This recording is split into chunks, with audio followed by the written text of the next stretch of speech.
and leapt out, whispering the robot's command word in the same instant. As the giant robot shrank back to its original size, he snatched it out of the air and stowed it in his inventory.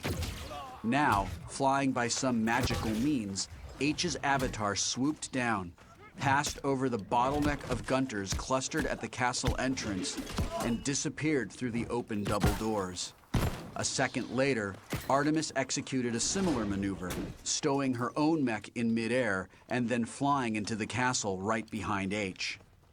I dropped Leopardon into a sharp dive and prepared to follow them. "Shoto!" I shouted into my comm. "We're going inside now! Let's go!" "Go ahead," Shoto replied. "I'll be right behind you." But something about the tone of his voice bothered me, and I pulled out of my dive and swung my mech back around. Shoto was hovering over Sorrento near his right flank. Sorrento slowly turned his mech around and began to stomp back toward the castle. I could see now that his mech's weakness was its lack of speed.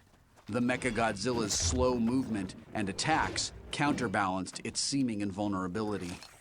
"Shoto!" I shouted. "What are you waiting for? Let's go!"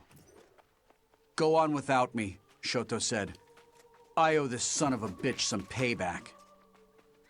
Before I could reply, Shoto dove at Sorrento, swinging a giant sword in each of his mech's hands. The blades both cut into Sorrento's right side, creating a shower of sparks. And to my surprise, they actually did some damage. When the smoke cleared, I saw that the Mechagodzilla's right arm now hung limp. It was nearly severed at the elbow. "Looks like you'll be wiping with your left hand now, Sorrento," Shoto shouted triumphantly. Then he fired Radine's boosters and headed in my direction toward the castle. But Sorrento had already swiveled his mech's head around and was now taking a bead on Shoto with two glowing blue eyes. "Shoto!" I shouted. "Look out!" But my voice was drowned out by the sound of the lightning weapon firing out of the metal dragon's mouth.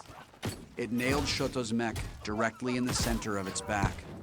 The robot exploded in an orange ball of fire. I heard a brief screech of static on the comm channel. I called out Shoto's name again, but he didn't reply.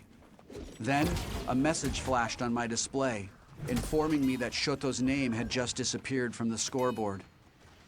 He was dead.